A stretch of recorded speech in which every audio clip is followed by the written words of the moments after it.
Hello guys, today we are looking at the Marvel Legends Cull Obsidian Build-A-Figure. This figure is included in the second wave of the Infinity War Marvel Legends 6-inch figure line, and the parts come with as follows. The head is included with the Wasp Build-A-Figure, torso comes with Black Widow, the right arm and hammer come with the Malekith figure, the left arm comes with Thor, the right leg comes with Black Knight, and the left leg comes with Ant-Man. So once you have purchased all those figures, you're finally able to build Cull Obsidian. And as you can see here, Cull Obsidian only really comes with one accessory, his hammer here.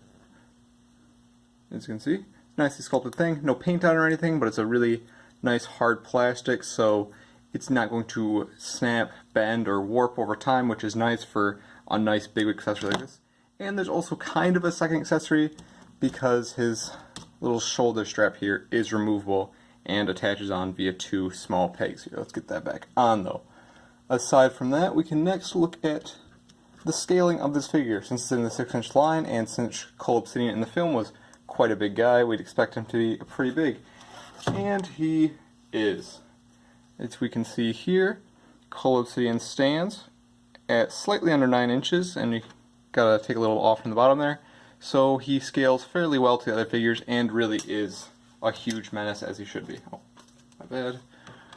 9 inches or about 22 centimeters. So, he scales well, and now look at the articulation. Articulation he comes with is very similar to all other Marvel Legends figures. He has your ball-jointed head with the additional swivel on, ball-jointed shoulder, swivel bicep, only a single swivel in the elbow there. He has ball-jointed wrists, but I have noticed that the wrists come off pretty easily, which I don't mind too much since I'd rather have them just pop off rather than break off. Then you have your ball-jointed torso with an additional swivel below it. You have your ball-jointed thigh with a ball-jointed hip with swivel in the thigh, double-jointed knee, and then finally your rocker ankle. So he's really well articulated. You can get him in all your poses you really want him to. And he can hold his hammer axe thing here in his left hand quite well. Though it is a little difficult to get in at first, it stays in quite nicely. So that's really cool. Cull Obsidian has decent paint apps on him, and he looks like a menacing, weird, dwarven monster creature, as he should. And all the paint apps are clean, nice silvers, nice black over the scales. The scales could have been done a little bit better, because it kind of looks just like they just did really weird strokes on it rather than precise paint operations. But I'm fine with it overall. But I wish to talk about one big thing here on this figure. I don't know what it is, because here's a picture of Black Dwarf from the comics, who Cull Obsidian's name was switched from, and here's Cull Obsidian from the movie. And as you can see, neither of them really match this figure. As you can see, both things had pants, whereas this guy just has his little tunic. And what I really think this is just because I think this is a concept figure, truly. I think Disney sent over Hasbro some designs for Thanos, Cull Obsidian, or whatnot.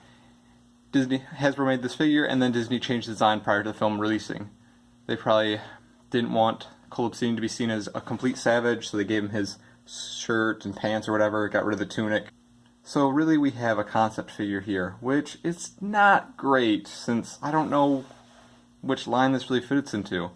Since again, the head is just like the movie, whereas the body is more so like the comics, so it's just this weird mix. Aside from the weirdness of the actual design of the figure, Hasbro did a really good job on this. It articulates well, all the parts swing with ease. The hands, like I said, do come off easily, and the joints on them are pretty stiff, but at least they don't snap, because I'd be much angrier if I had a broken hand rather than one that just popped off every now and then. And he looks nice. So if you are fine with this figure is not really anything, it's more so just a kind of Black Dwarf, kind of Cull Obsidian, you will probably really like this figure since it's a big figure. It's about a 1.5 size scale. All the parts are really well done. It looks cool, it displays cool, comes with a nice hammer.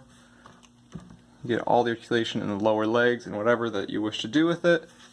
But again, it doesn't really have a place for myself, at least.